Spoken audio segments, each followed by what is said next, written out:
Welcome back to another episode of the Hard Knocks Sorority Podcast, Chummers. This is a 4th edition Shadowrun actual play GM'd by myself, Paul, and played by Veronika as Cecile, aka College Girl, Kat as Diendre, Val as Ollie, aka Boxer, and Beth as Grace, aka Nightingale. This is episode 10 of season 2, and it features mayhem and carnage.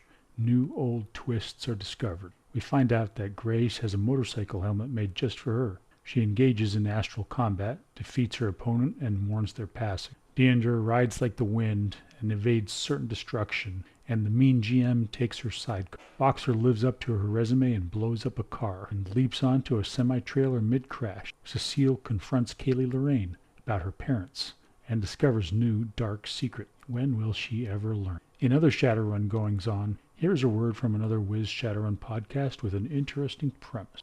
Why there, Chummers, have you ever wanted to steal an egg? And not just any egg, a magic dragon egg. And not just any magic dragon egg, but one locked away under super high security, where you'll probably die and then be magically revived and forced to work for the very corp that killed you? Hide. No?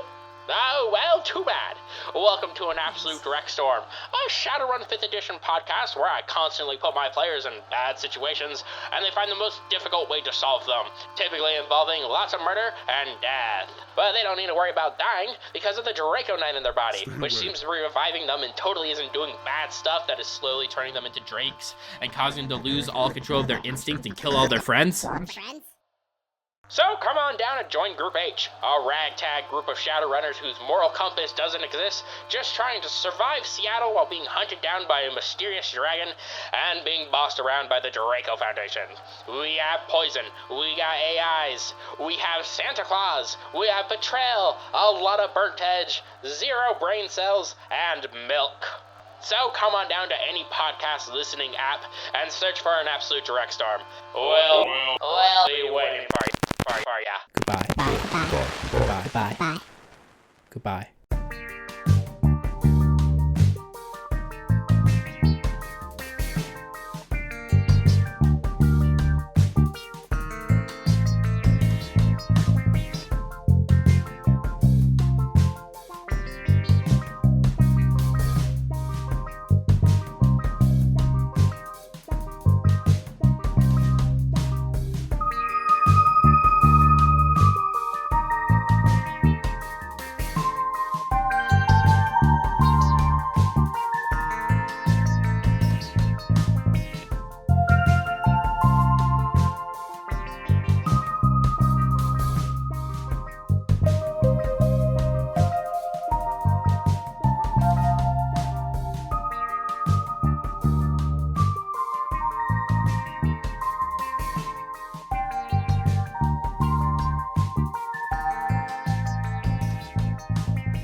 Cecile, how would you describe Cecile's appearance today as she's walking through Auburn? Oh, as always, it's business casual.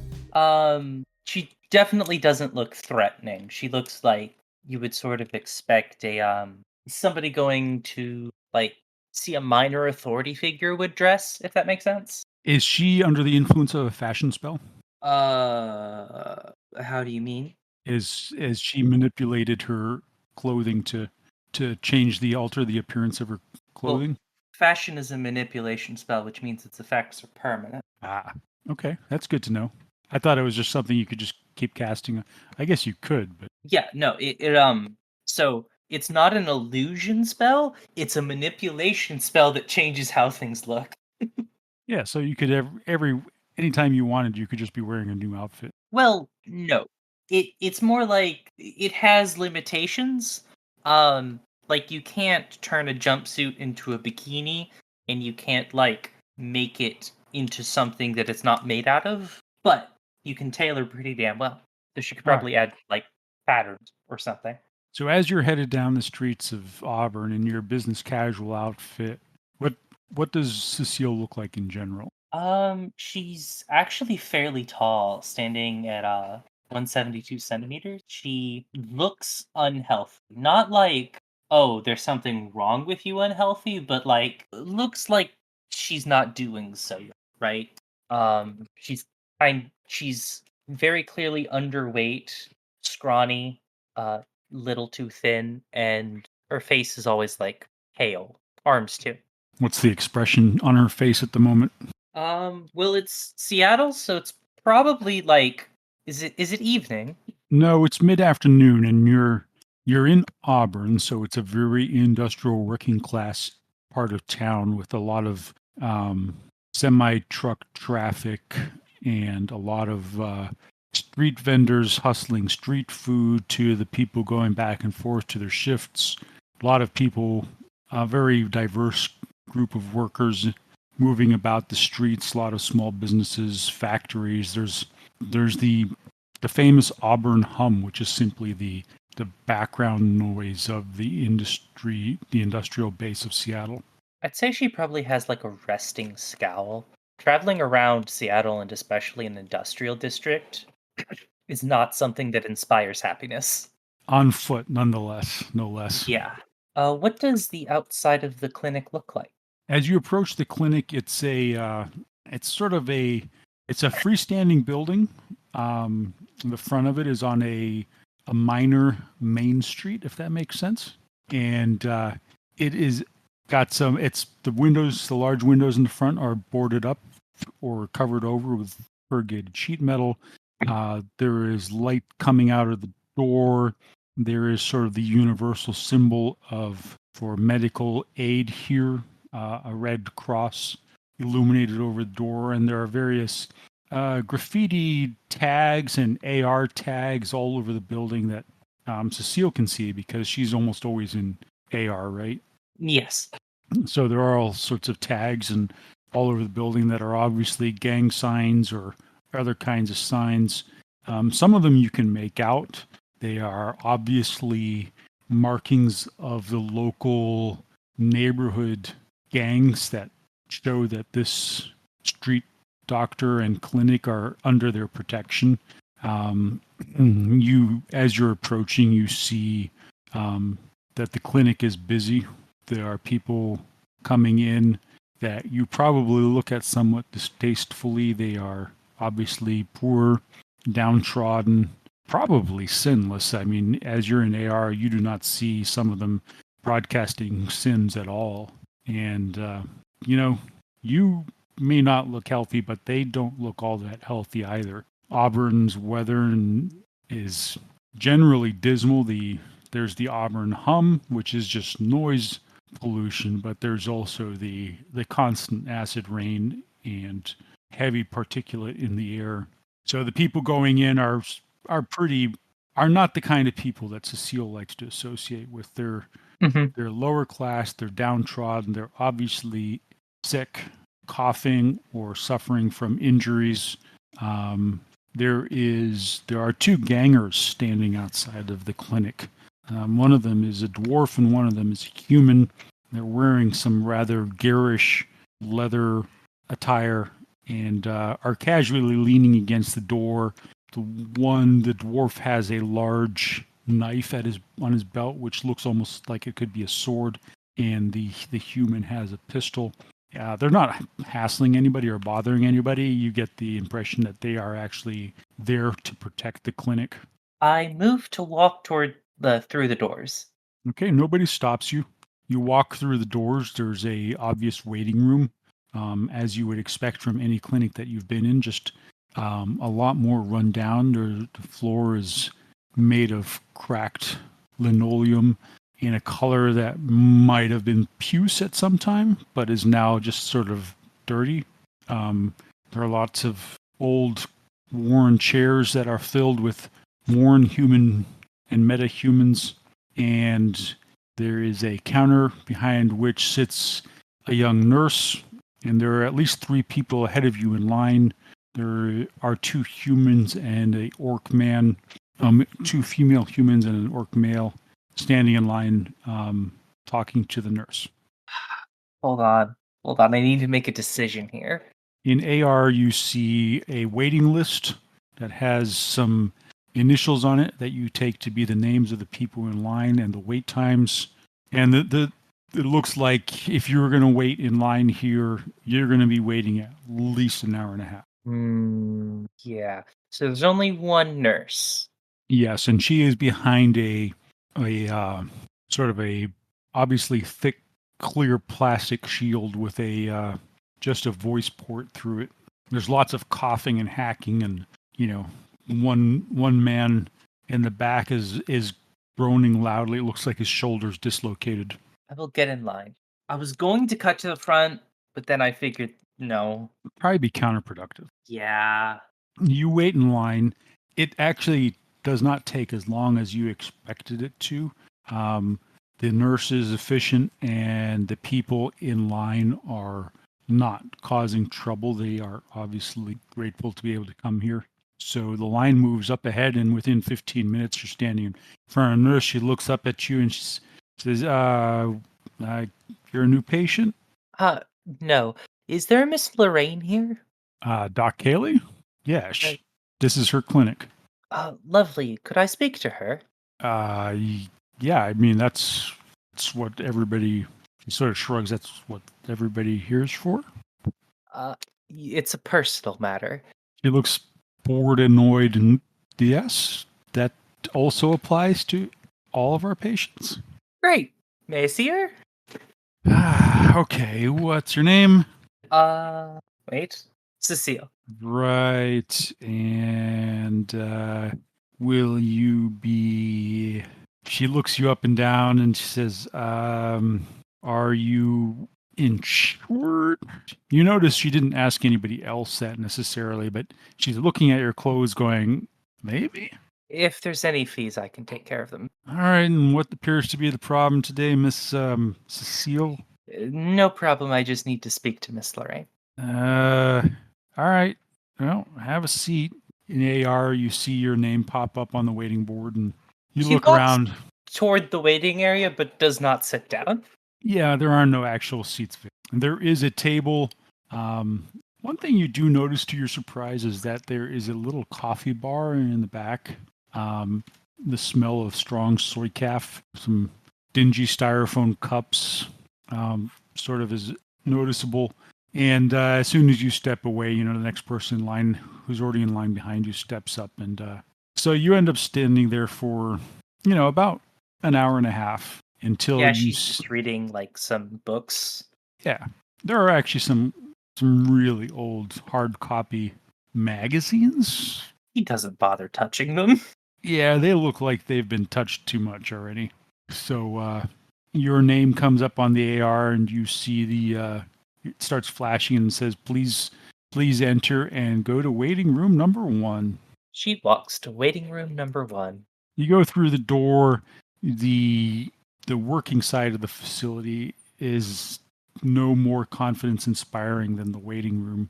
Cracked linoleum, flickering, fluorescent lighting, dingy walls with ancient and outdated medical charts and diagrams that only portray humans on them, and all sorts of advertisements for medications and things like that. In AR, you also see various gang tags that have been attached to the walls here, and as well as what look like bulletins issued probably by the clinic itself on how to avoid this and how to do that, be more clean with yourself, and, how to avoid contamination from the water, and et cetera, et cetera. Waiting room number 1 is a small waiting room with 2 chairs and a desk, both of them in very bad shape. And within 2 minutes, a large orc female comes in. She's probably a good 25 centimeters taller than you, wearing a scrubs and a white jacket. She comes in and she looks at you and she says, she's looking at a chart in AR. So you're Cecile? Yes, you're Miss Lorraine, I presume. I am Dr. Lorraine, yes.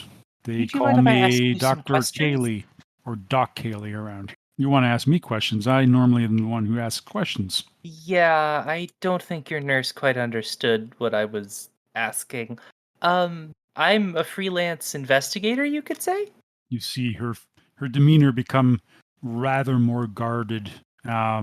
Says, so, Cecile, just so you know, This is a medical clinic, and the people out there in the waiting room are all waiting for medical assistance. I don't know if I have time right now to dedicate to a private detective or something. Nothing like that. Okay, so all right, I can give you 5 minutes, but like I said, my priority is my patients.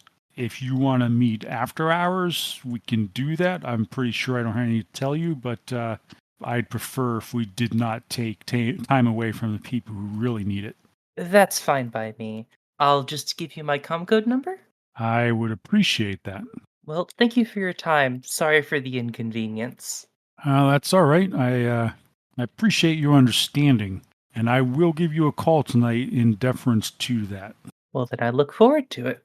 She's already in AR looking up the next name on her list. You get the impression from her that she is a very no-nonsense, straightforward person, focused very exclusively on assisting the people in her neighborhood. But the guarded look that you got when you said that you were looking into something gives you an idea that she does have something to hide. That's interesting. But I'm going to leave and wait for her call. All right. So where are you going? Diender's place. All right. As you're walking back through the crowded streets of Auburn, make a perception test. Perception. Okay. I'm not really good at those, but 1. Your attention is drawn to the sound of a loud argument ahead of you. Do you wish to try to cross the street to avoid it? Do you continue going, or do you turn around? Is it behind me? No, it's ahead of you. So you could I either... get closer to it so I can snoop. Okay, so as you get closer to it, the altercation appears to be between 4 human. You can only best describe them as punks. An altercation between 4 human punks and wearing black clothing, black hoodies, and an elderly orc woman who is selling empanadas from a stand, and they have knocked over the cooler of her ingredients and are one of them is holding her by her collar, and the other one is kicking the cooler and its ingredients out into the street where it's being run over by trucks and cars. I stop and watch. They proceed to the one holding her by her collar as she's yelling at him proceeds to start smacking her, and the others are laughing as she attempts to protect herself. What does the lady look like again? She's an elderly orc woman, which means that she's probably only in her 40s. That's fairly old for an orc. She's obviously been injured at some point in her life. Her leg looks like it was broken or something and didn't heal correctly. And she's wearing probably a colorful dress designed to attract attention to her stall. And she's protesting and crying, although you think that the crying is more in futile anger than fear or pain. So how many of them are there? There are 4 humans. They're calling her all sorts of derogatory names as they proceed to start to demolish her little stall. Ooh, I keep walking. Okay. The crowd is sort of thinned and given this happening a little space, and as you keep walking, you suddenly hear sirens behind you and screech of tires. Do you look back? No. You hear shouting, and then make a test. Make a perception test. Okay. 1. All right, and now make a agility and intuition test -3. Agility plus intuition -3. Okay. 1. All right. So On 2 dice. yeah, you were moving forward through the crowd, trying to get away from that ugly scene, and whatever's happening back there, you hear the tires screeching and you hear shouting and then running, but you catch on just a little too late that some of those those punks are running from whatever's happening back there, and as they pass you, one of them elbows you or shoulders you hard enough to knock you down to the ground. Oof. You don't take any, I mean, you're hurt and surprised, not physically hurt to the point where you're taking damage, but you've been knocked to the ground as they run past you. Oh, she definitely has a bruise. Oh. She yells at them, "Bastard!" They keep running, and you, without further incidents, you limp towards Diendre's apartment and make it home, feeling, or just sort of having to digest some of the impressions of Auburn, which are so different from Washington University downtown, where you've been living for the last couple of months. Awful people. Yeah, how do people survive here? That's what you're one at this point, probably. Well, All right. time to go cozy up with a book. So what's next, guys? Are we attacking a truck today, or are we waiting until Kaylee Lorraine calls or Cecile? I'm on the truck attack side. That's my only vote. I gotta have something. Beer beat. So how are you guys going to go? Are you guys going to go surveil Warehouse Alliance until one of the trucks leaves with the container on it? What I was trying to say is that we should probably do the truck, because it's more pressing, and I feel like it's more imperative to the narrative. Though I don't know exactly what she has going on with the doctor. I know you wish you did. I mean, like that's just from what little I know. That's what I believe. I don't know though.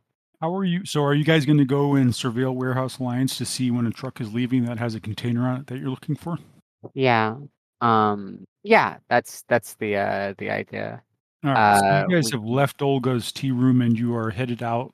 What were your transportation means? Were you taking a grid guide, Johnny cab, or green cab? And I guess you probably have Diendre's bike, but do you have Grace's van? And are you going to use those?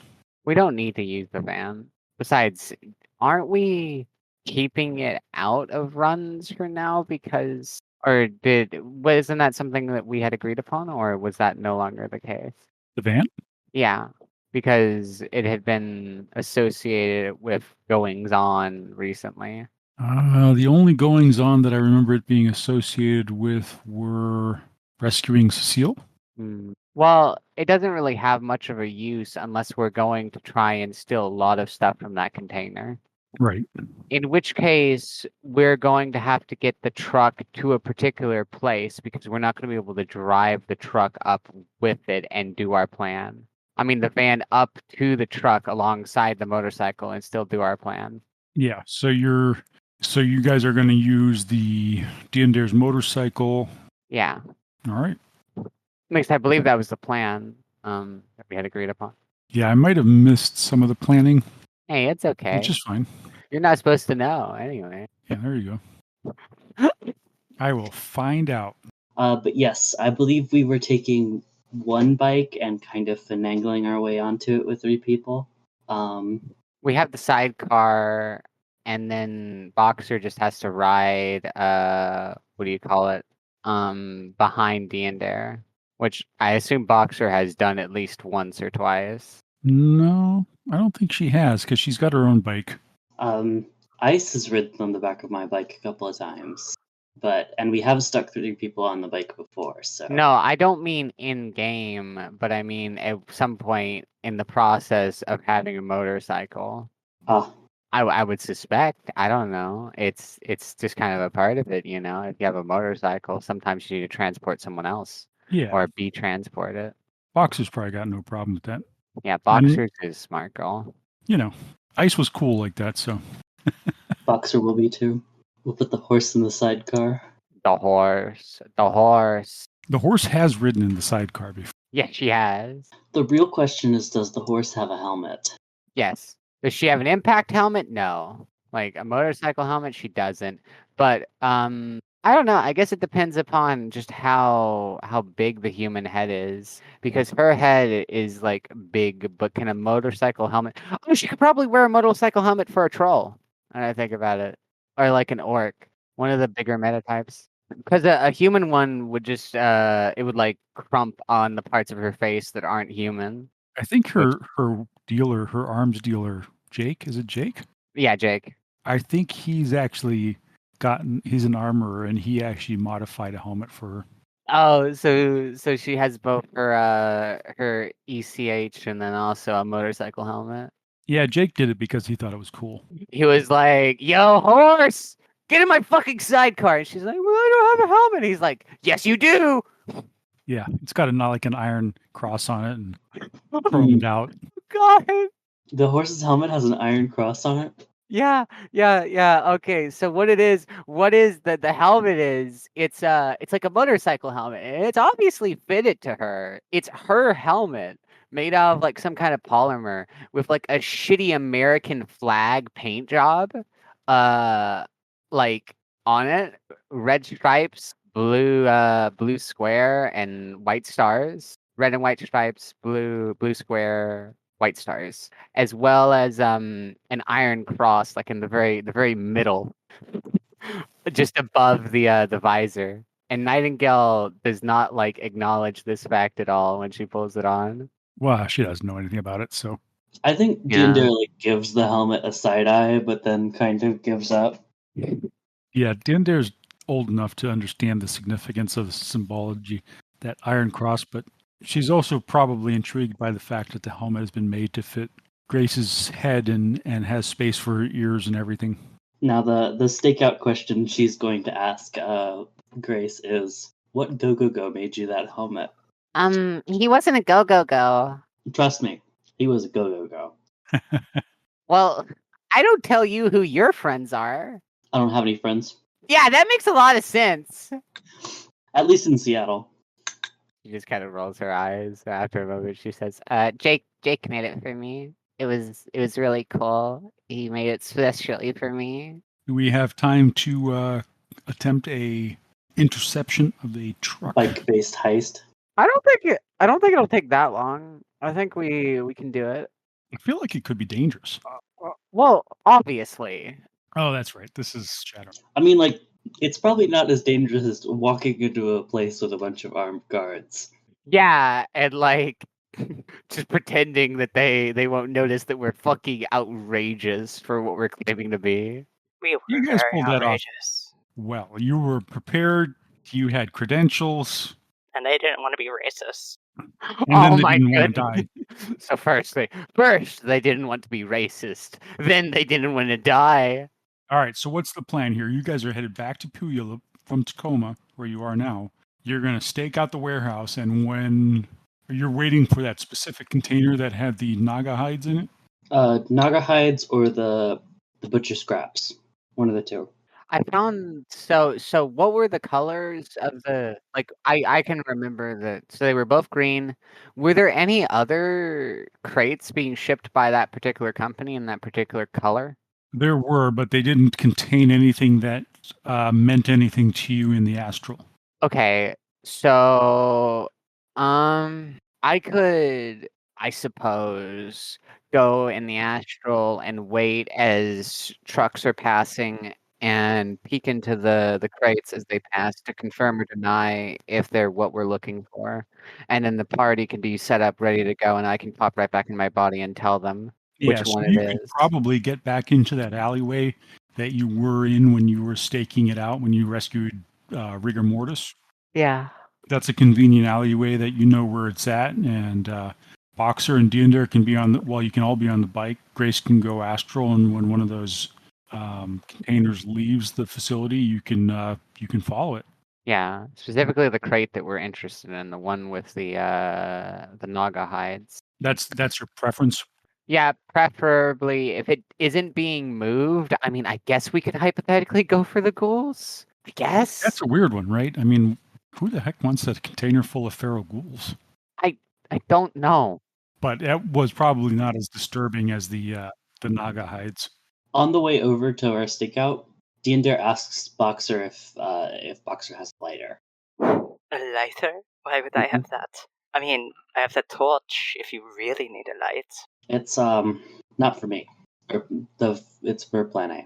I don't see why you'd need a lighter, but I'm going to be keeping the welder on me for that entry plan. Well, I'm not going to tell you until it becomes vital that we need one. And I basically stop at once we get to the stakeout spot, I hand Boxer my keys, and I just walk to the nearest stuffer shack, because there's got to be one close by. It's not as close as you would think here. Or do you want to just do a pit stop at the stuffer shack? Probably, yeah. All right. So you stop at a stuffer shack. You walk in. There's a bored-looking young orc male behind the countertop. He looks like he's watching something in AR. Doesn't even pay you any attention when you enter. What are you going for? Like a canned soy calf and a plastic lighter, basically. All right. You take your stuff up to the counter, scan it, and pay for it. And he barely pays you any attention as you go. He just sort of nods, and you're on your way again. So before you know it, you're in the alleyway behind that building, the one that you had climbed to the top of to observe before rescuing Rigor Mortis. And Grace, you're going into the astral? Yeah. We're All right. gonna go in the astral and do reconnaissance on Warehouse Alliance. And presumably, if our hypothesis was correct, they should be loading crates up at this point. Yeah, your hypothesis is that the guy knew that you weren't who you said you were, and if he's reported that, they're going to be moving those things. As you pop into the astral and head towards Warehouse Alliance, you immediately see your two Watcher spirits chasing each other around. But you also see another spirit. You see a fire spirit. And, that was the one I met earlier, right? Yep. As you approach, it immediately swivels and turns to look at you. I say, all astral-like. The spirit has come to within the boundaries of the facility and is watching you. And it greets you in its sort of hissing, rushing wind kind of noise. I assume you're not going to let me cross the bounds of the facility, are you? It says, I am here to guard. Okay. You are not authorized. Okay, how do I get authorized? Only my binder can authorize you. Would you like to be free of him? Would you like to be free of him? You know, like that petty, small, weak mortal. Wouldn't you love to be free of him? I bet you would, wouldn't you? I live to see his demise. Did he just say, I'd love to see his demise? He said he lives to see his demise. Woof. Okay. But I cannot let you on. He binds me, my precious. She's floating there, like above the facility, not on the property yet. She summons up her tome and she's leafing through it, and she says, "Yeah, I can help you with that. Give me a second." Let me. The Watchers are watching. The Watchers are watching. The Watchers are watching. So, I wanted to sense him. I wanna know his exact force so that I can know what I can expect trying to do this. So let me. So that's 6 die. I get all of them here. Why did I close out? I'm losing my mind. 66. Can I post edge that? Sure. So that lets me re-roll all the ones that didn't hit. Correct. Okay, so I got 3 hits, so I would know its force. Yes, it is a force 4 fire spirit. Okay. So let me pull up the rules for banishing so that I know exactly what I'm doing before I do it. Banish him. Banish him. Banishing basically just frees them from their master, and then they typically leave. At least that's what they do. That's what the rules say. But it's hypothetically possible that they just wouldn't want to leave for whatever reason. Remember that when it's banished, the summoner will know. I mean, that spirit does want to see him die. Maybe he doesn't have to just see it. But I'm thinking on banishing it until we actually start seeing those crates. So the crates are being moved and packed, right? Can we expect them to be removed from the facility as quickly as possible because they know that they've been infiltrated. They know they've been made. Okay, okay. We don't necessarily have to be on the site's premises to know Yeah, what's you don't in necessarily it. have to enter, exactly. You could pop in the crates while they're exiting, right? Yeah, I could do that. But You could just also, observe from outside, and once the truck leaves, you would recognize it immediately. yeah, we can do that. We do that. But I do want to banish it before we start the chase. So I'm going to relay that to the party, go back to my body and relay that to the party. And I'm just going to keep an eye on the what do you call it? The ones that are moving. Maybe The even Watcher spirits? no, the trucks that are moving. Maybe even no. I guess, yeah, so you know from your 2 visits, actually 3 visits, there are 2 loading and unloading docks. The smaller one is in the back by where the prisoner's yard is, and that's the one that connects directly to the warehouse that has the secret stuff in it. So you know that you need to watch the back docks. So but they can't see it, the back dots from where they're set up, can they? They cannot. So Unless I'm they go gonna up the go, top of the building, the way they I'm did gonna, when you were looking for rigor mortis. but we want to be able to launch off right away. So I'm gonna go watch there and ask them to pretty please, keep the motorcycle where it is so that I can find my body whenever I'm coming back. Okay. Keep it So right where it is. you tell Boxer and Diendre that as you come back, and then you depart immediately again. You head out to where the back gate is. There is a guard shack there, and there is a guard in the guard shack. Well, it's actually a guard tower, but he's mundane and he does not observe you in any way. The fire spirit immediately keys on you again as you come into sight and moves into a position where he's between you and the facility. And the 2 watcher spirits then come up as you can see them sort of chasing each other around in their patrol. As they see you, they come up as if to start talking to you, and then because the fire spirit's there, they sort of make a wide berth around it and continue their patrol, apparently not interested in interacting with the fire spirit. I wouldn't be either. Yeah, it's a relatively powerful spirit at force 4, and it's just sitting there watching you balefully. And I'm just gonna engage in a staring contest with it. Like I'm imagining that she's like conjured up a like an imaginary seat, and she's just like sat there with her 4 legs crossed, staring down at it. And of course, she doesn't have to blink, so they're just staring at each other, floating right next to the line. Let's make a opposed willpower test then. Okay. So you want me to just roll willpower? Yep. Any modifiers? Nope. 12, 5, 6. I got 3 hits to the fire spirit's 1 hit. It blinks. You have successfully stared down a force fire spirit. It blinks and it sort of wavers a little bit and then just sort of starts patrolling back and forth, but always within sight of you. Nightingale is just gonna watch for the trucks now. Yeah, so within about 30 minutes, actually, a truck pulls up to the back gate and pulls in, goes through the gate, enters the facility. About 20 minutes later, it comes out again. What are you going to do? It's loaded, I presume? Yes. She's going to get off of her seat, which like disappears as soon as she's off of it, and she's going to float and wait for it to cross the property line, and then she's going to dive down and look inside. Okay, as it passes the property line and you dive into it, it is a whatever is in this container is astrally inert. You're looking at some kind of tech something. The containers are empty, or devoid of astral signatures too, I presume. Yeah, more or less. Nothing that really matters to you.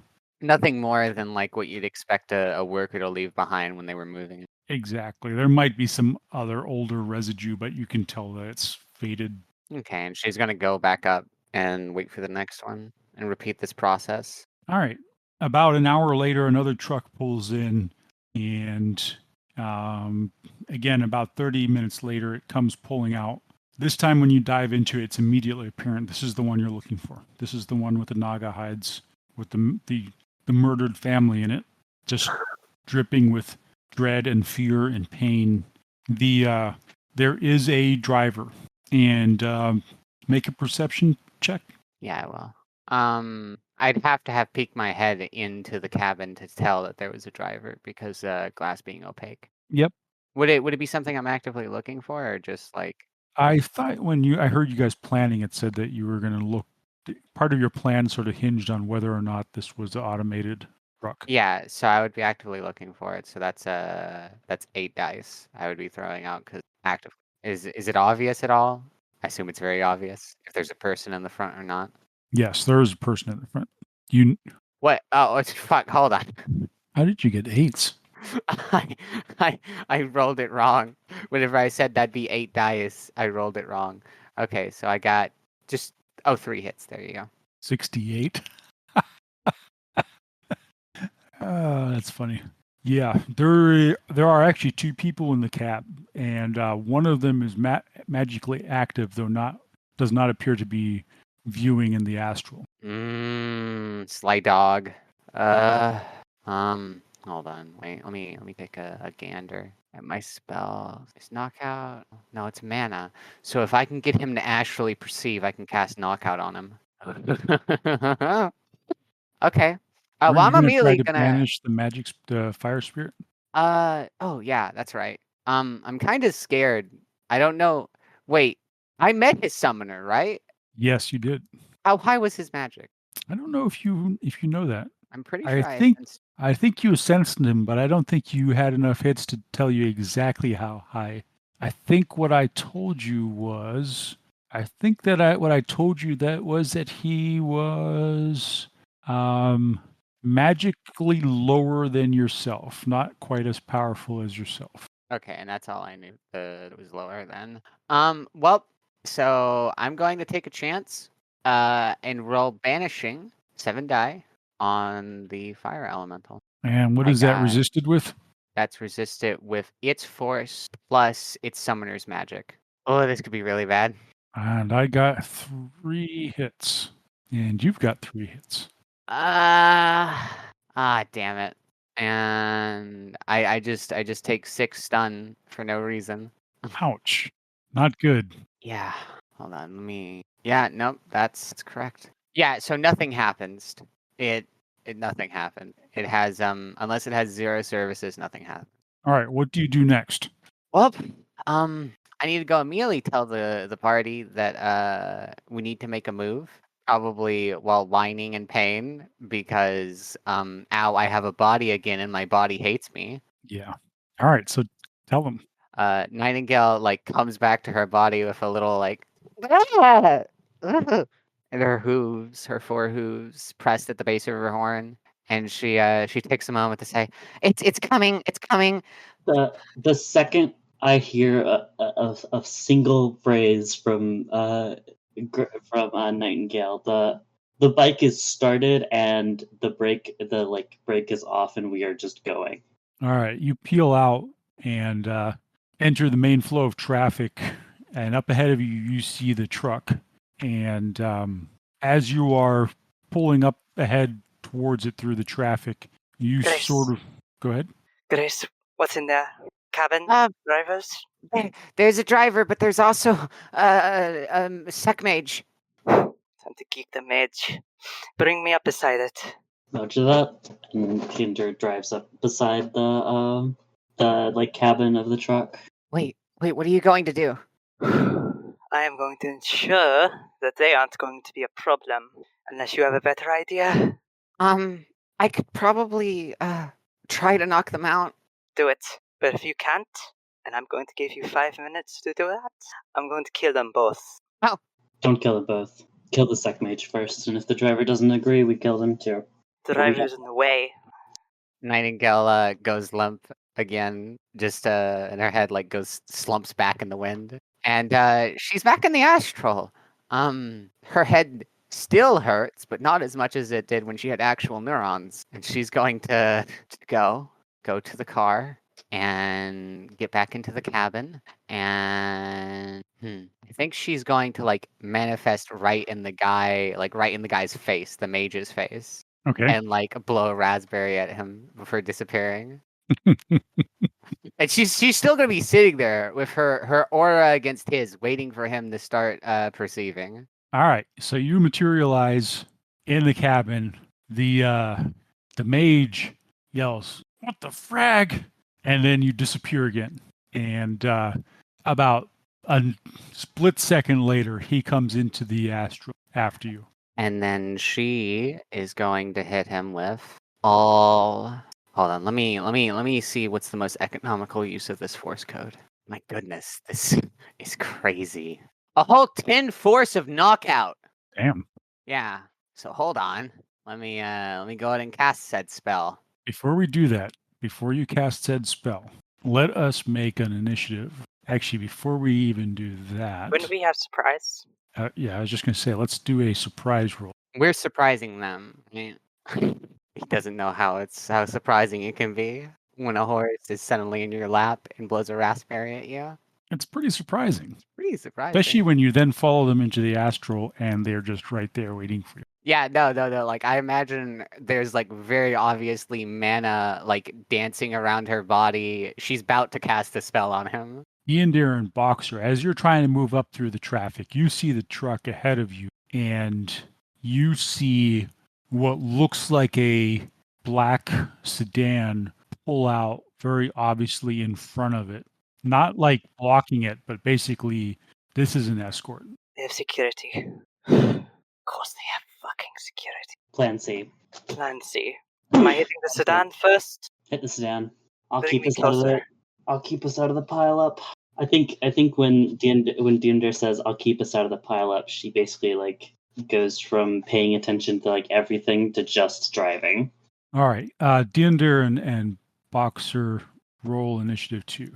Yes. I'm trying to figure. Oh, there it is. 14. 16. There we go. So, Boxer, you're going first. How many initiative passes do you get? So, Boxer, the first. Oh no, you're not driving. So you're 2 cars behind. So, Boxer, I would recommend you hold your action for this pass, unless you wanted to shoot at the back of the truck. And Diendre's turn is next, and I would say that you need to make. You need your pilot ground vehicle test at this point to get through traffic and catch up to the truck, if that's the plan. If we didn't have the dog in the sidecar, I think Diendre would have tried to like take off the sidecar before we started, because it's probably just bolted on. Yeah, but alas, there is a dog. There's the dog. Quote unquote dog. The quote unquote dog, whom we all know is actually a pony. Yeah. Wait. It's a pony under there? I thought you were just playing 2 characters. I think the only one in the group that Diendre has referred to as their name to their face is Boxer. And everyone else she calls Norm Girl or Pony or Horse or the dog. The dog. You called Ice Ice. Ice wasn't his name. Can I hold until just after her turn so the other dudes don't go for me? Yep, absolutely. Yep, gonna do that then. All right, so Diendre, you're up with a pilot groundcraft roll. Okay, I'm going to pre-edge it. That means I get +3 to pilot groundcraft. And if I roll 6s, I re-roll them? Yep. Okay. 2, and I got 1 6, so I re-roll 1 die. So 2. All right, that is enough, though. That's all you really needed. At this point, you're not really in combat. So having said that, I would say don't burn that. Don't take that edge off. Keep that if you need it for future, because I should have told you that you really don't need that many hits. Okay. So you have now in your pass taken a complex action to pull either up to the back of the truck or to the side of the truck. You choose. You tell me how you To do the this. side of the truck. Driver's side or passenger side? Passenger side. I thought we were pulling up by the sedan or The whatever. sedan's in front of the truck, right? Mm-hmm. I didn't get the option to pull up to the sedan. Unless that is an option, then I would like to pull pull up to the sedan, but I'm going to get as close to the sedan as possible. With 2 hits, you pulled up to the truck. Okay. And how close is the sedan? The sedan is, you're next to a large truck with a giant metal container on the back of it.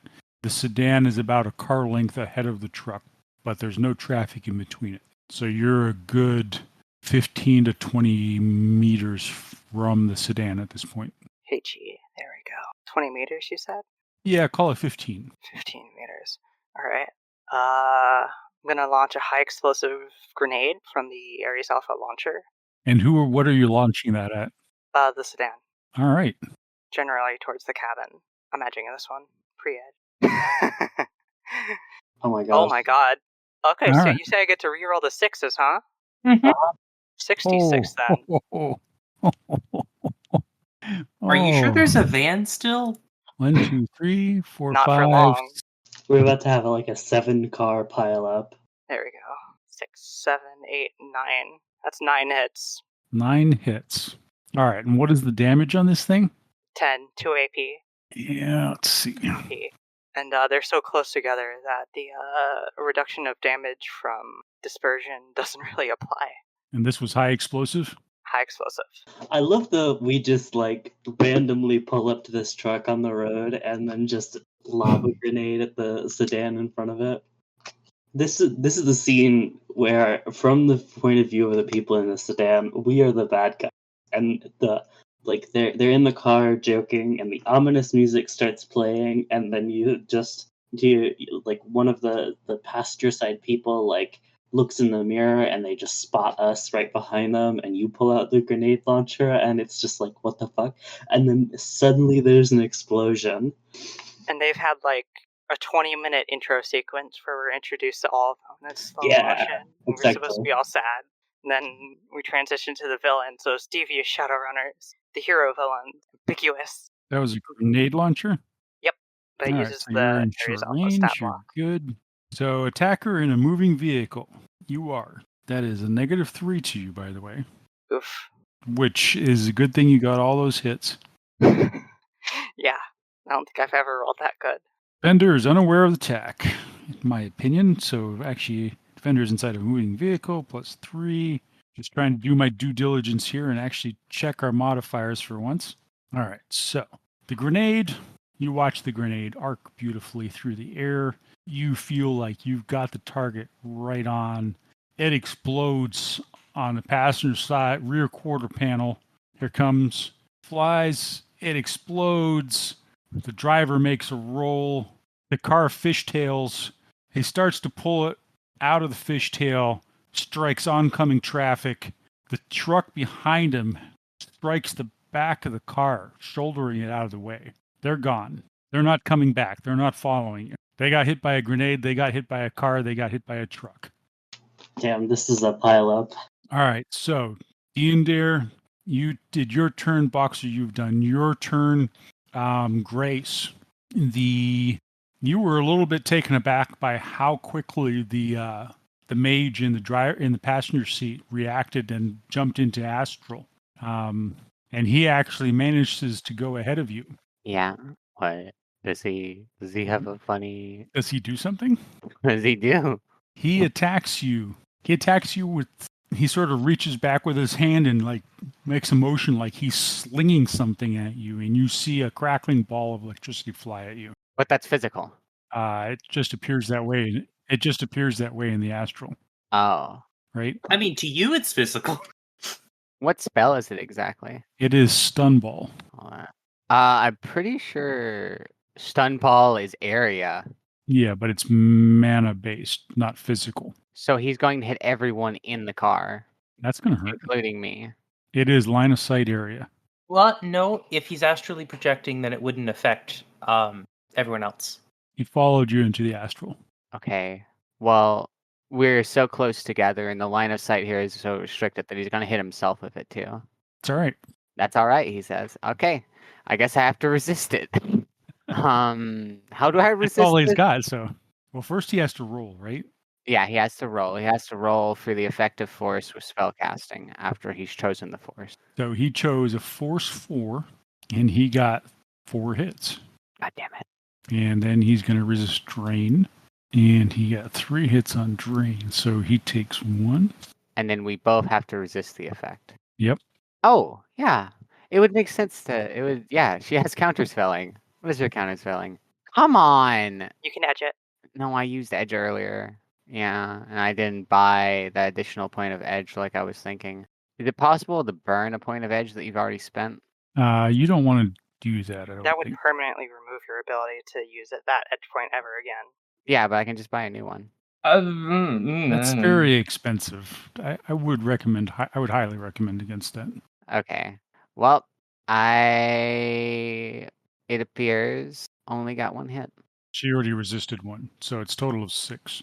There was a total of 7. She resisted 1. She took 6 stun, and now he has to do the same thing though. What happens if your stun tracker overflows when you're It in becomes astral? physical damage either Oh, way. when you're in the astral, I would assume you just go unconscious normally and go back to your body. Well, wouldn't the overflow still become physical? I would assume so, yeah. And this poor son of a gun. This poor fragger only got no hits. No hit on his resistance? Yep. He popped into the astral. He went into the astral thinking that he was going to chase you down, and you were still like standing there getting ready to sling something at him. And he sort of instinctively like launched the only thing he had, only to realize, oh shit. There's a reason I don't use that spell. Oh dreck. And the stun ball goes off between you. You take some damage. He takes all the damage. He takes all the... That hurt. And as it goes off and hits you all, he shouts something incomprehensible, but you're sure it wasn't complimentary of you. Ouch. All right. So the driver does something, and you know what he does? He is going to make a complex action to make sure that he maintains control of the truck after he just hit the car in front of him.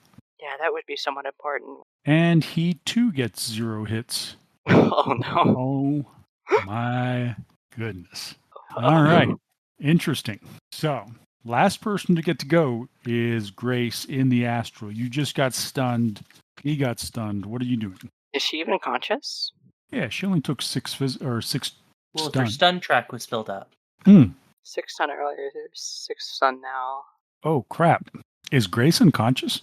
Yeah. So she's unconscious. I imagine like she is fucking out of it. So what's she look like in the sidecar there? Has her dog illusion dissipated? She wasn't maintaining it. She had her hood pulled up and her scarf pulled up to try and mask exactly what she was, but she was unconscious and she looks a lot more noticeably worse for wear. I imagine as her ghost slips back into her body, she jerks and like seizes up. About that, I don't Yeah. see anything that actually says that when you go unconscious in astral form that you do go back to your body.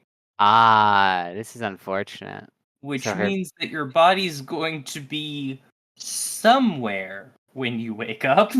Oh boy. The good news is the truck is crashing, so that's going to be bad. So I was wrong. Hold on, my friends. So, okay, so I take 5 here. So I'm not unconscious. Actually, I was wrong. I took 6. So she's kind of messed up, kind of fragged up, you know? Like she just got fucking sent across the cabin and like puked up a little bit of blood. But she's still existent. She's still conscious, and she's maybe a little upset. She a little pissed now at this guy? Maybe a little. Oh, hey, Paul. Mm-hmm. Is the mage dead? The mage is not dead. Okay. No, he only took 7 stun. From the Only. grenade? Oh no, the grenade got the other. No, the grenade got the car.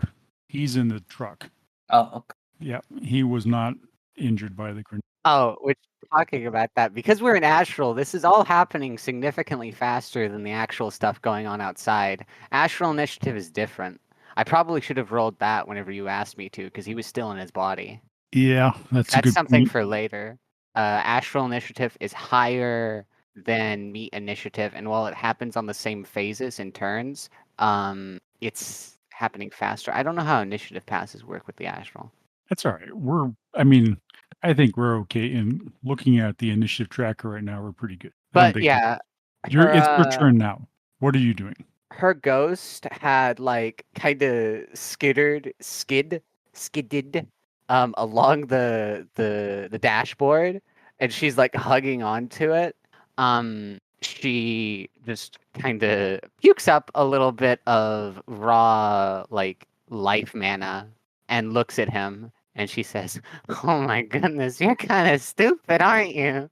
And then promptly pounces at him with the spell that she'd been rearing up to cast, the knockout, Force 10. Okay. And she's not thinking in that moment, oh, he's already really hurt from that, because she didn't even quite process that it was an area spell, at least not intellectually. She probably knows instinctively that was an area spell. He got hit too. Yeah, it's all happening really quickly at this point, And and she surprisingly. And pounces on his ghost, and all of her legs are used to conduct her body, her barrel, her legs are used to conduct this terrible energy. All right, so you got 3 hits, and you said you were casting it at a force 10, so yeah, he has to resist using willpower. He has to resist 10 hits, 13. Total of 13. Yeah. Oh my goodness, that is nasty as hell. Oh no. This may overflow and kill him at this point. She doesn't really care. No, it would kill instantaneously, actually. Wait, is it physical? Yeah. When stun overflows, it becomes physical. Yeah, no, that could kill a person. Even if he has... Wait, you got 1 hit. He has 7 damage already. So 13, so 12. So he filled up his stun, and then he is barely alive. As you come into contact with him with your hooves and discharge the spell into his astral body, you see him convulse and disappear out of the astral.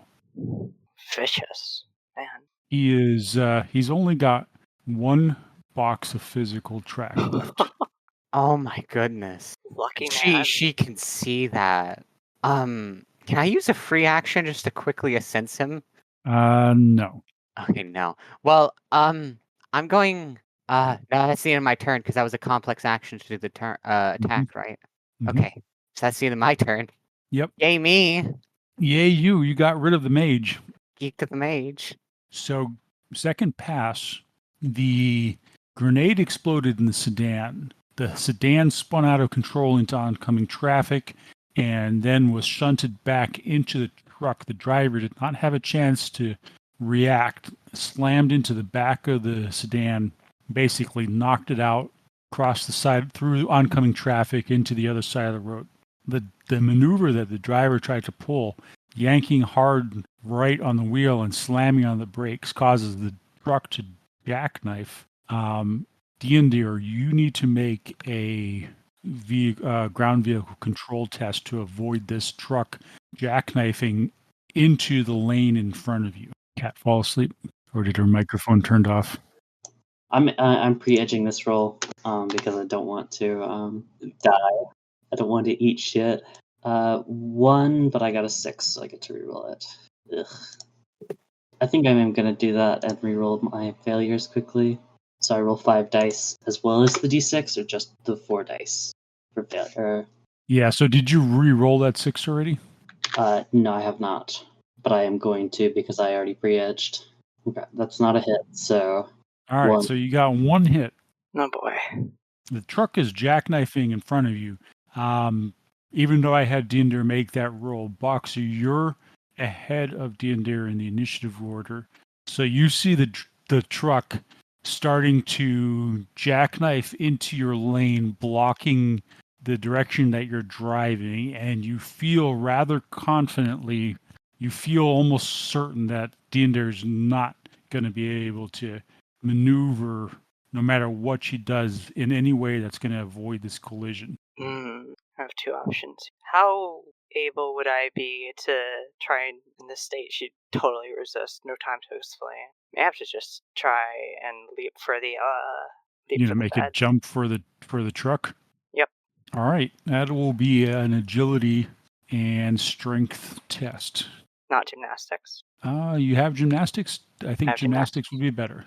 3. All right. As the truck jackknifes and you see the container coming towards you, you make a split-second decision and releasing your hold on the grenade launcher that's on a sling anyways, you launch yourself off the pegs on the motorcycle up towards the container that's rushing towards you and manage to grab a firm hold onto the rungs of a small ladder that are attached to the side of it. And that is your complex action. Diendre, your complex action for this round was attempting to avoid this mega crash that's about to happen here in front of you. Unfortunately, with one hit, you may be able to mitigate some of the effects, but the chances are that this is going to hurt.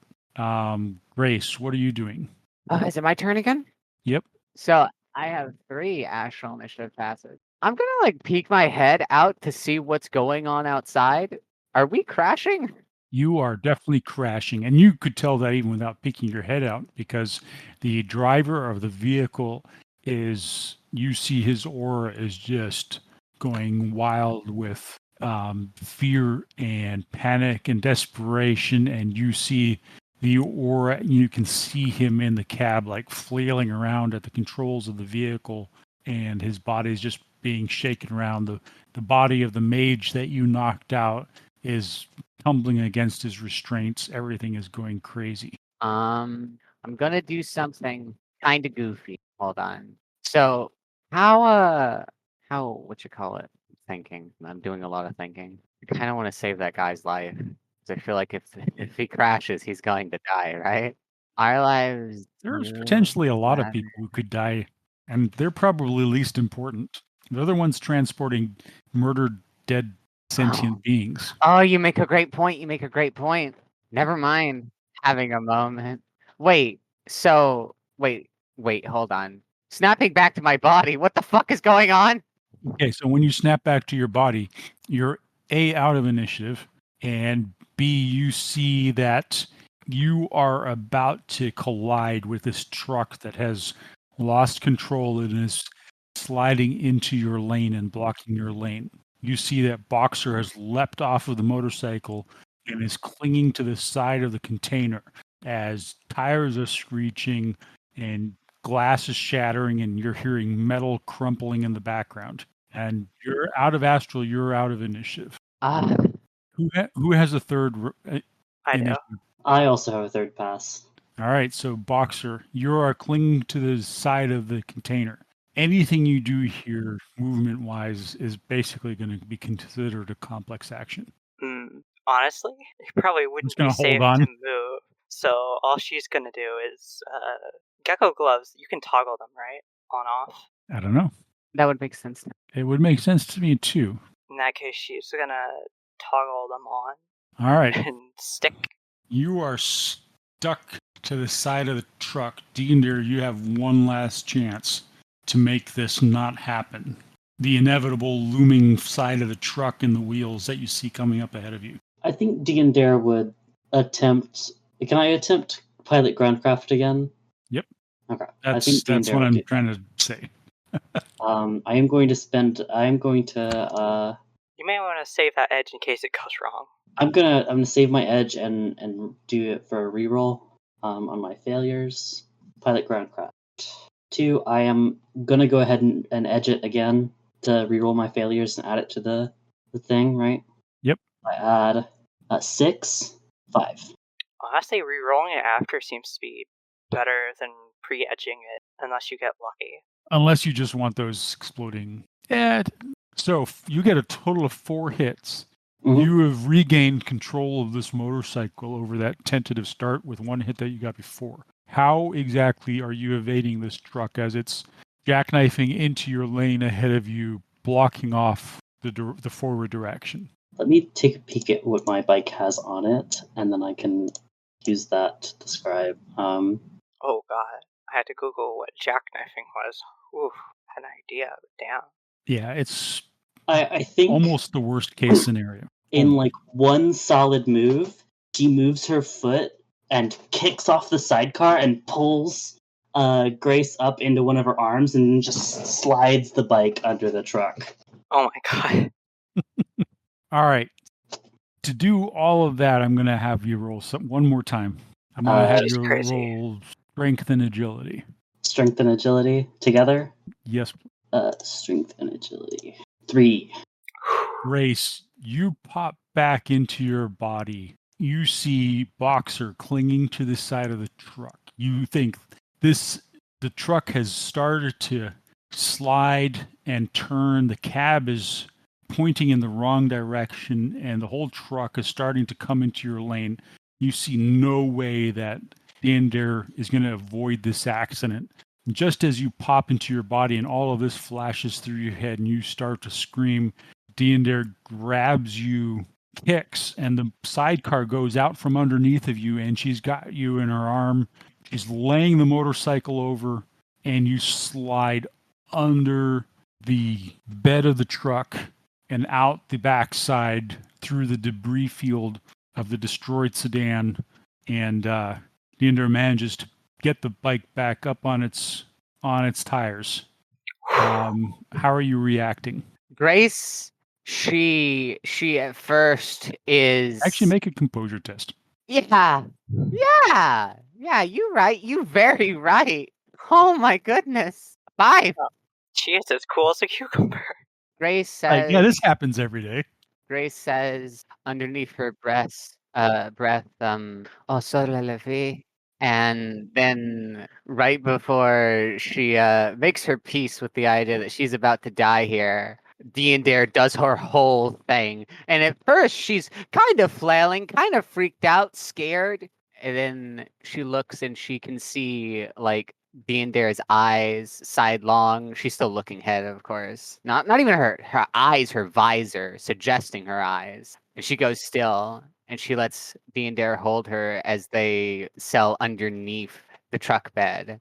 And her ear is her upper ear, her left ear, I suppose it would be, is ringing because it braced just barely the underside of the truck bed. But she's alive. Her heart's pumping. She might have went blind at one point because of anxiety and fear. She's alive. All right. That is the end of this combat turn. There's nobody left to fight. There's one guy left driving the truck. So we're going to roll initiative one more time. Man, if he still wants to fight, I think he has the wrong priority. He actually doesn't have really any choice. But once I rolled above 7. Glorious day. For while we were sliding under the truck, I think you look at Diendre's visor and it there's enough sparks and everything going around that it does resemble her eyes, like the reflection of single spots of light. Looks like her entire visor is turned into her eyes. Yep. Yeah, so Boxer, the truck starting to feel like as the brakes are coming together and the cab is riding up onto the sidewalk, going through various barricades and telephone, traffic light type poles and things on the passenger side, the whole thing feels like it's starting to tip over. What are you doing? You just saw the motorcycle flash underneath of you. You saw the whole image of Diendre grabbing Grace and pulling her up onto the motorcycle as a sidecar separated and was destroyed under the front wheels of the truck, and the motorcycle went down underneath of the truck, and you don't know where it is. There is no time to think about that. Right now, she's concerned about where that truck is tipping. Is it tipping towards her? Or Tipping away from you. Well, in that case, she's fine with it. She's gonna cut into it, and she's gonna go for her welding torch with one hand kept very tight on her ladder rung, and feeling very crazy doing so, she begins cutting with the torch into it. All right, you grab the torch off your belt, flick it on, it ignites, and you start applying heat to the metal. Diendre, you come out on the other side of the truck. You've got the pony under your arm. The bike laid over for a sec. You just laid it over just enough to clear, and now you're back up on the wheels. there's oncoming traffic and there's debris all over the road. So I'm going to have you make another pilot groundcraft test. God, holy fuck. Come on. 3. You're still in control. Out of the corner of your eye, you see that the truck has now gone broadside to the direction of travel and is starting to tip towards you. You're out from underneath of it, but you've seen this as a cop enough. You've seen traffic hacks, and you know that this thing's going to lay over and slide. Diendre is gonna do her best to get out of what she projects as the slide area of this truck. And I think both of her hands are full, so she's just gonna start. I guess I'm gonna roll a composure check for her, actually. Okay. Because that was some emergency driving, Yep. and she hasn't done that in a while. 3. Yeah, you can't believe you pulled that off, but you did, and you're not losing it yet. I think she is just gonna try to get ahead of what she thinks the truck will slide to, and then kind of slow down to try to stay in the same area. All right, Grace, your Diendre has grabbed you up underneath of her arm, done some insane driving, and is now out from underneath the truck. What are your actions? First of all, she's gripping onto Diendre like for dear life, and her hind legs are finding a place to cling to the side of the motorcycle so that she's not going. Well, she doesn't have great grip like this, but she's trying to not fall off. And while She's all wishing of she this was a is goat. happening, she wishes she were a goat right now. Very true. And as this is all happening, is there so from the forward momentum of the bike, is there like open air? Yes. Okay. Nightingale is going to cast the spell Levitate on the bike. Okay. So let me math this out exactly. How heavy would you reckon the bike would be? The bike is probably between yourself and Diendre and the bike. You're trying to levitate about 600 pounds ish. The bike is also pretty hefty. I'd actually recommend another 100 pounds probably, because Okay. Let's call it 800 pounds then. Okay, so she'd only need force 2, but the actual speed. I'm sorry. Yeah, once you levitate, it's going to continue moving. In meters. Yeah, no, that's fine. She just wants to get them off of the ground. So she's going to go ahead and cast Levitate at a force of, let's say, 5. Okay. And so it's going at it starts moving upwards alongside the momentum it already has at a rate of 5 times 2, 10 meters per 3 seconds, which is very fast. Yeah, so the bike starts to float up. Wait, actually, it would have to resist, I realize, with its object's resistance, which I believe would be 9 die. What are you driving, Diendre? Thundercloud Contrail. It's 108 in what is it? Do you know what its Arsenal. body is? Huh? Its body is 6. So its resistance pool is 6 die, so it rolls 6 die. That means somebody with 6 body would have the same resistance as a motorcycle. Damn. It got 3 hits on you. Sure. The motorcycle starts to levitate. Diendre, you realize that you've sort of lost control of the motorcycle. You're still sitting on it, but it no longer has contact with the road and is therefore not governed by your inputs. Diendre is now going to roll composure, probably with a hefty negative. All right. -2? -3. She does not like magic. 1, I don't think Diendre is in full freakout mode. I think Diendre does, however, just kind of stop paying attention to anything with the bike, and like she starts to fight with the controls of the bike, like, oh, maybe if I can do something I can get it to go back down. But nothing you nothing do happened. matters. It started Mhm. first as like a faint wisp floating of light all around the thing, and then soon it was around the controls, it was around the console, it was around the body, it was right against you, light flitting honestly kind of uncomfortably bright, and it's coming straight from Nightingale's horn, and you can tell because her head's right by your head, and you're in the air, and you don't have control anymore, and it's magic that's doing it. Diendre may or may not be very mad after this, but right now she is panicking, so she cannot. It's Boxer's turn at this point. Boxer, you continue cutting. All right. Give me a strength and agility test, please. The gecko stuff just sticks. Yep. So would I get a bonus for that? Sure. +2. You've got one hand stuck to the truck. The other one's on your welder cutting. Oh yeah, she's cool. Yeah, the truck leans over, the whole container tips over and smashes to the ground, but you're able to steadfastly maintain your grip and continue cutting extremely accurately, actually, as it lays over with a giant crash. Sparks start flying everywhere. What does it say on that torch? Does it give you any kind of cut rate or anything like that? 15 dV against objects. That's all it gives me. Okay. Yeah, you're slicing through this thing in a hurry. Diendre, behind you, the motorcycle has left the ground. You're no longer in control of it. And behind you, the truck has tipped over and is now sliding along the ground, taking out anything in its pathway.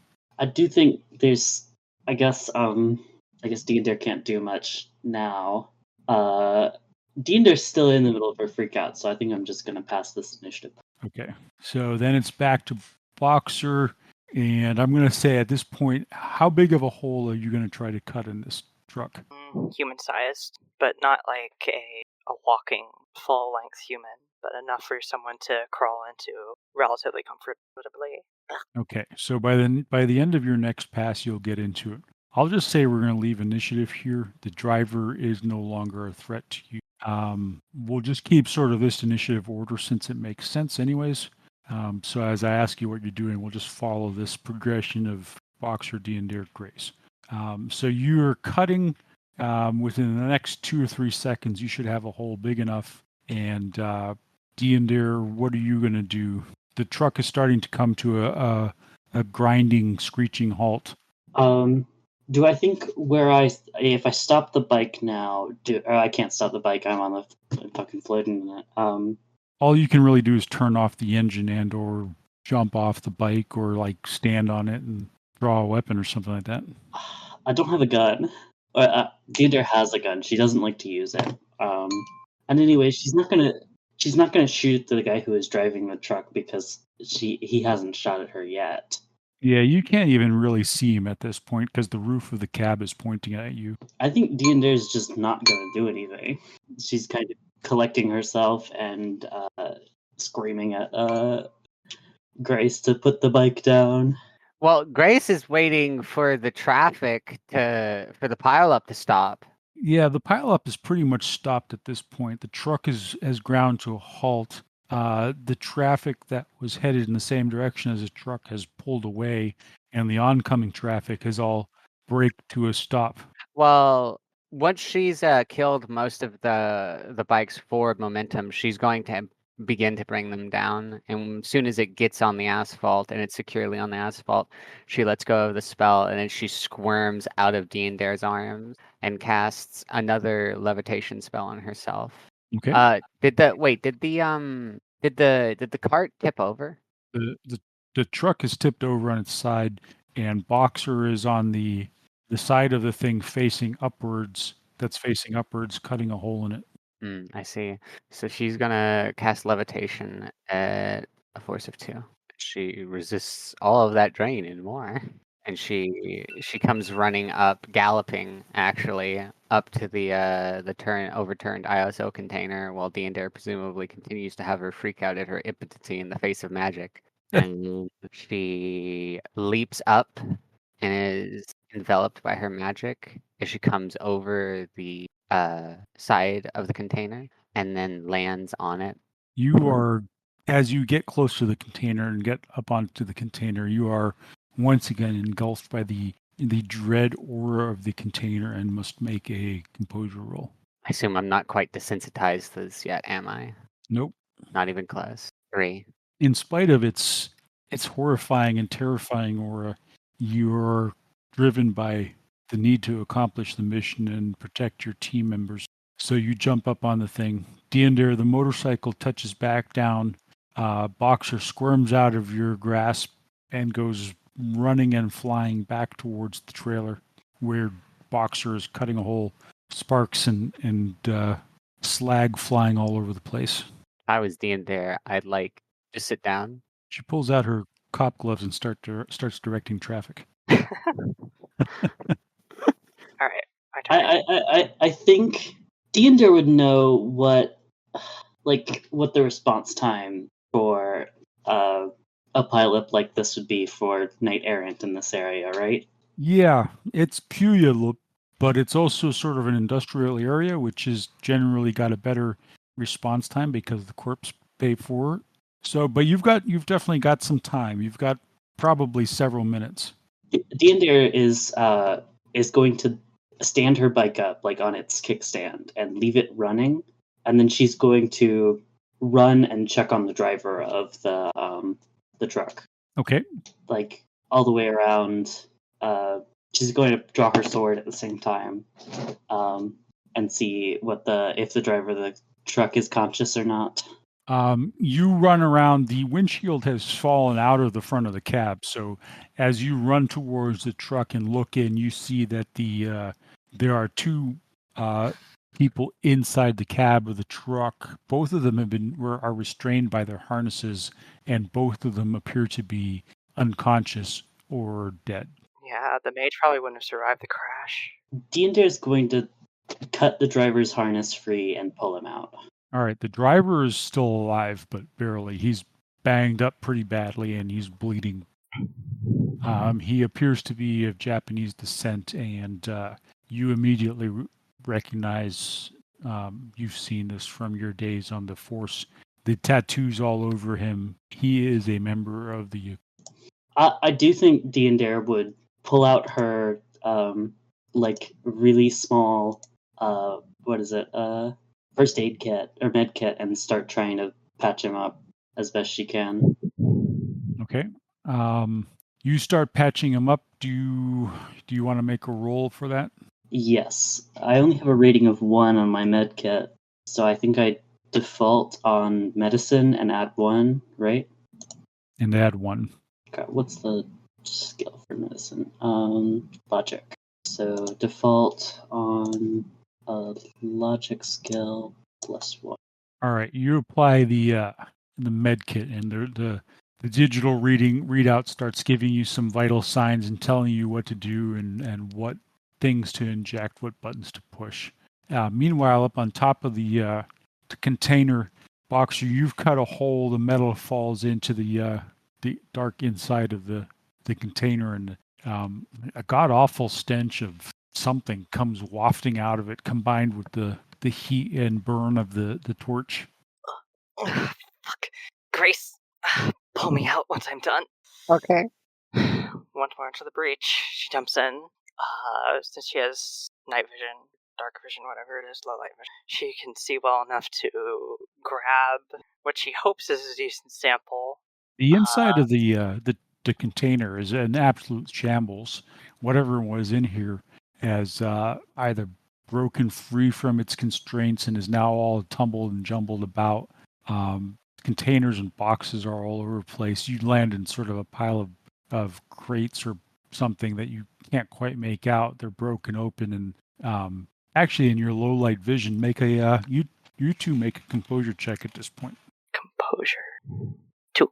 All right, you jump in, not quite knowing what to expect, and as your eyes adjust to the low light and look around, you're shocked and horrified to see what looks like an arm lying. You've basically landed on it, and there are body parts and skins. You know what nagas are. You've seen them in books and tridios and stuff like that. They're a big part of gaming and online culture too. And there are body parts and hides. They don't appear to be. They appear to have been hacked from what appears to be a family of Nagas. So there's or a whole tribe even. There are heads, there are arms, there are torsos, there are skins, there are what look like jars or vials or vats containing organ meat. It is, even to you who've seen combat and quite some bad things, this is shocking. Although you're able to constrain the shock of it as you fall in. Oh my god. Okay, job 2. She grabs a vial, a couple things really. Anything that's not actually just unwrapped body part. She grabs a few samples, makes a point of looking around for a few moments, and then yells to Grace. While she's doing this, Grace has pulled out her camera and she snaps a picture of the wreckage of the of the like serial number, and then she snaps a few pictures inside while Boxer is down there looking about. Okay. And she drops it and lets it her camera hang around her neck, and whenever Boxer asks for it, and holds up a hand, she grabs a hold of it with her psychokinesis and pulls her up. Once she is up, she would notice that the normally inflammable Boxer looks visibly disturbed. What exactly is she feeling? Horrified, honest, disgusted, and angry. Nightingale just says, "Me too."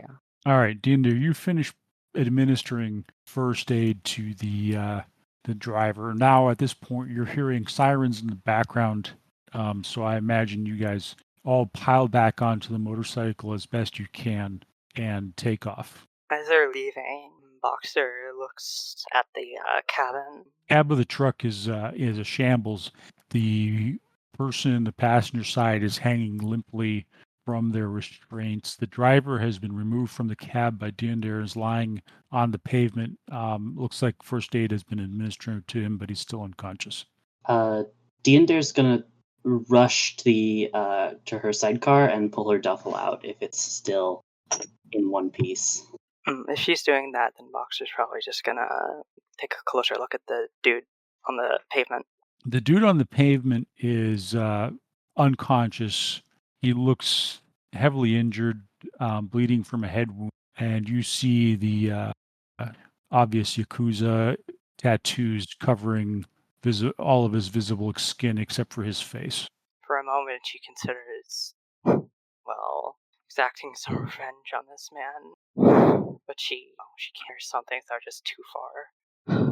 And with her hand tapping against her waist where the gun sits, she stalks back to the bike. Diendre, the sidecar has been absolutely destroyed by the front wheel truck. What did you have in your duffel? Most of my gear was in my duffel. How many items of gear? Let's see. Let me look at my character sheet. I probably had most of my spy tools in there.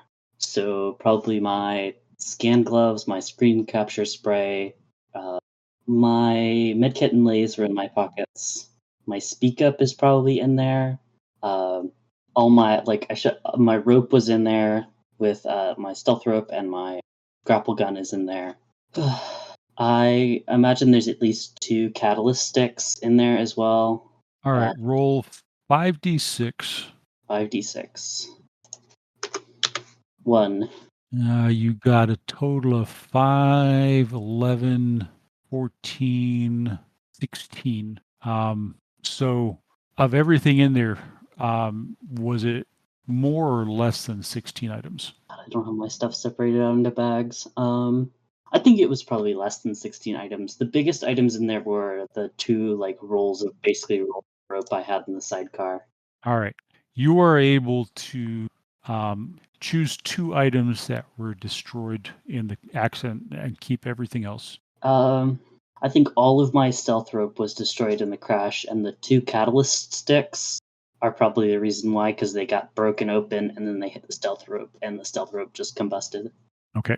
So no catalyst sticks. You were able to recover a stun baton and an armored vest from the Yakuza dude that you guy that you assisted. I'm gonna leave him there.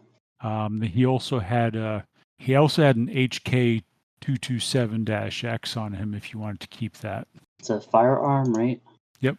Would Diendre know the price for this firearm? You probably have some idea. I mean, you can look at it and see it has really nice construction. Yeah. I think Diendre's gonna snatch it. All right. I mean, you got to make some money somehow on this, right? Hey, can I make a memory test to remember if that mage had anything magically active on his person, like a focus? What weapon did you say it was? It was Yeah. HK 227. Probably wouldn't be very easy to remember a detail like that, given what was going on. He has a spellcasting focus on him, and I'm gonna go retrieve that. Probably puke and cry about it, but retrieve the spellcasting focus. yeah, he has a spellcasting focus on him. It looks like it's a medallion hanging around his neck.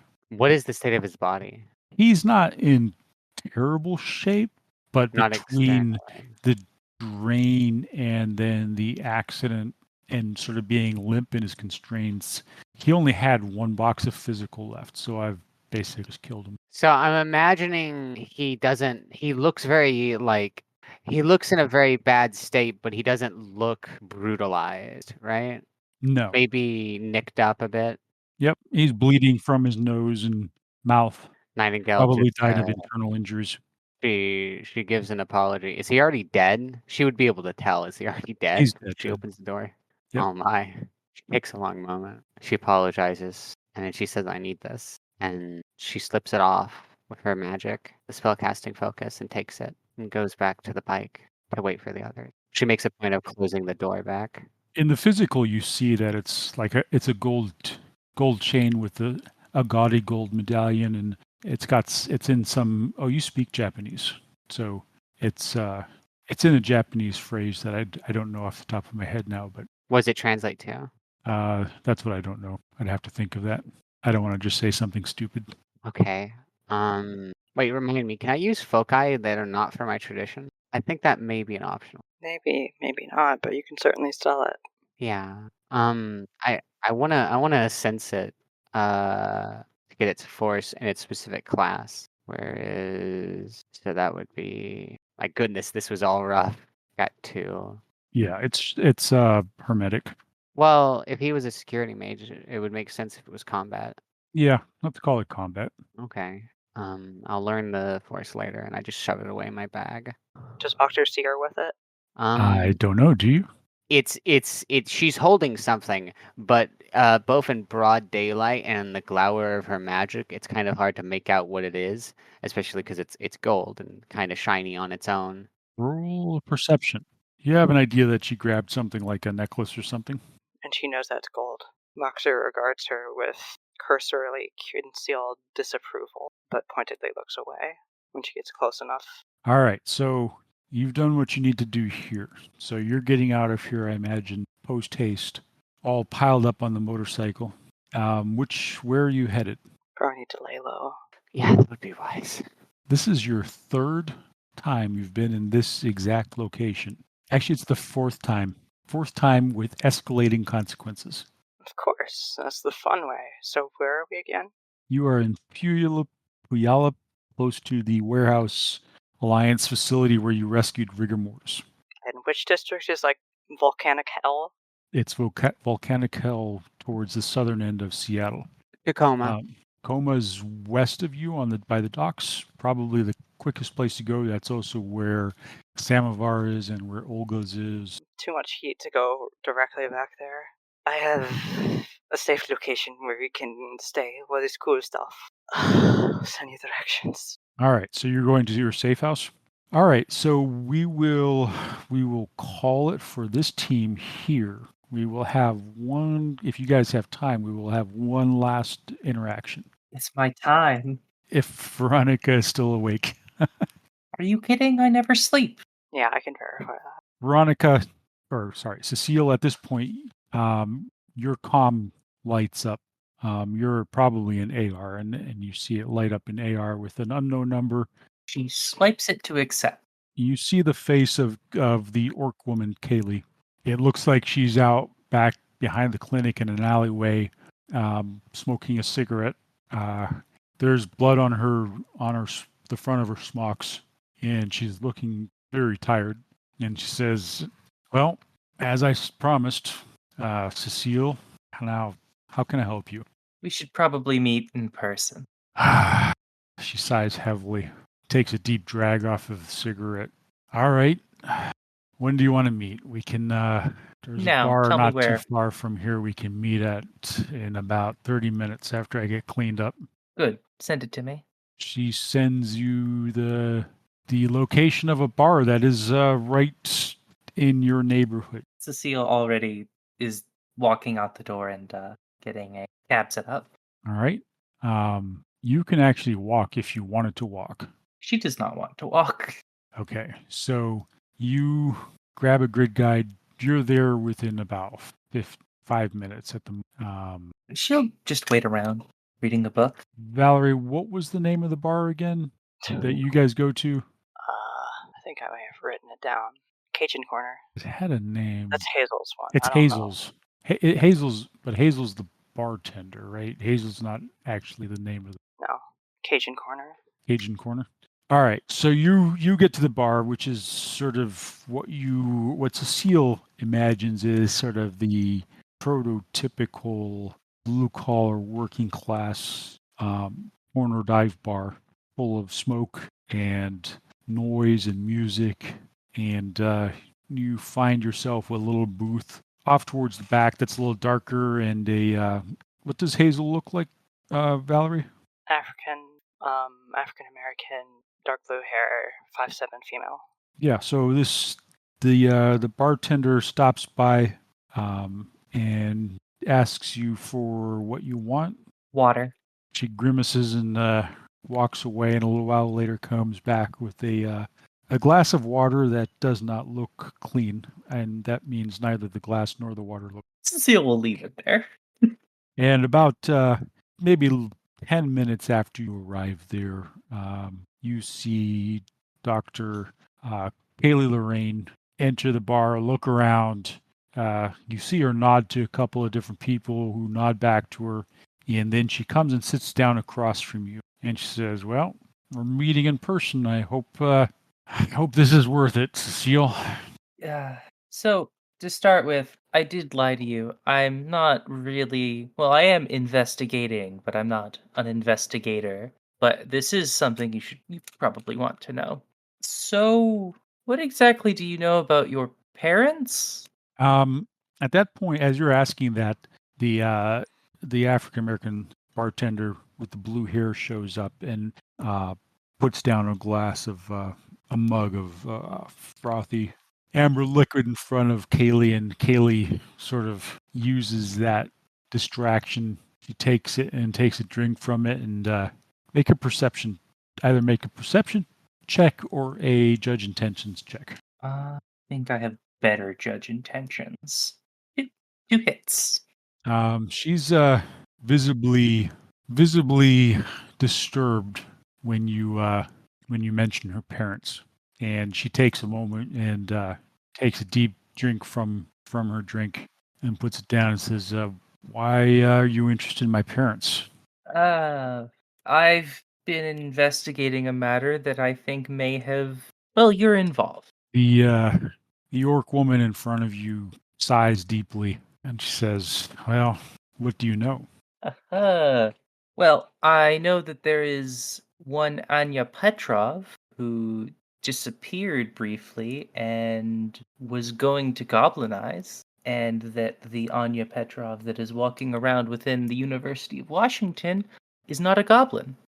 She looks somewhat taken aback by this sort of matter-of-fact use of the term goblin. But then you see sort of a mask go over across her face, and she says, "Well, maybe your sources were wrong. Maybe Anya Petrov was never meant to goblinize." I also happen to have partial genetic information from an old sin. Do you? You've been digging, but she looks you up and down and she says, are you really almost feel bad for you? The thing that you're getting into is extremely dangerous. You don't look like you're ready for it. Cecile doesn't react and says, I am already in the middle of it. That makes sense. Tell you what, I want some answers. Maybe you can help me out. You see, there's this man, Kirill Petrov. Probably heard of him. Mm-hmm. I'd rather like to make him upset. Very upset. Perhaps you'd like to do that too. I've spent some years getting over that. I don't know if I really want to get back into that frame of mind. Well, if you won't do it for vengeance, then perhaps more pragmatic reasons can drive your story here. He's also a large donator to humanist groups. Yeah, that tracks. I'll tell you what. You tell me what you know, and I'll tell you. Well, you tell me what you know, and that'll give me an idea of what I need to tell you. You said you have DNA. You have some other things. Well, your DNA happened to be an 85% match for the sequence that I have. That led me here. Yeah, you've obviously got some good sources. Here's my story. I remember my parents, my real parents, but they were only part of my life until I was about 5 years old. After that, they had me dumped out in the barrens. I don't know whether they hoped I would just die and disappear or what, but I lived in the barrens for quite a while until I was rescued and given a better shot at life. And I've been trying to make the best of that ever since. I'm pretty sure my parents are Kirill and Diana Petrov, but they didn't want a goblinized child, so they got rid of me. They've obviously covered the tracks pretty well. And if you stir that hornet's nest, they will fight back. Oh, I'm not too worried. And I'd much rather do what I'm doing now and not get in the middle of this. Cecile sort of leans uncomfortably close into her personal space and says, I'm trying to get him fired and ruin his life. All I need from you is to give some statements to a reporter, and maybe there will be charges for what he did. If nothing else, you can stop quite a lot of money from going to Humanus. Okay. Let me think on it a little bit. Of course. You know how to contact me. That's true. I just did not know if you knew. No, I've known for a while. I mean, the benefactor, the man who recognized my potential out in the Barrens when I was just a gang member and sort of gave me an opportunity to come to this neighborhood and do some good here. He gave me a choice, or not a choice, but he laid out two different paths for me. One of them was the path of revenge, and one of them was the path of benefiting the people of this neighborhood and my gang. And that's, I think, that's the one I chose because ultimately it's not just the better choice for them, but it's the better choice for me. And if I follow this path that you're looking at, this vengeance path, I endanger and jeopardize the ability to help the people here. So I need to think about this. Well, the most I can say is that it is an internal corporate matter. If we can figure out a way to yield clinic and my work there, I would be more inclined to. Well, it's entirely possible he doesn't know who you are. Kirill? He doesn't know who I am. I've been very careful to keep my identity secret from him. In that case, you can be anonymous. If I remained anonymous, it would be impossible to prove your case. You think so? Give me 24 hours. I need to talk to somebody. You misunderstand. I don't need to prove it. Have a good evening. And she goes to leave. A college girl's curiosity, she started it all. The forgotten fire of a dangerous game. And there's a fear from your run, trying to clear her name. Welcome to the hard knock sorority, where tech collides with arcane sorcery, fighting for truth under neon lights. They'll rise together from endless nights.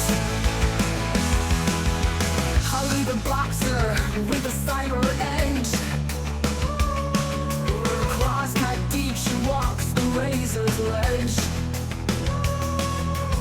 Chris from Equestria, tough yet kind, facing a world that's so unrefined. Dinner searches a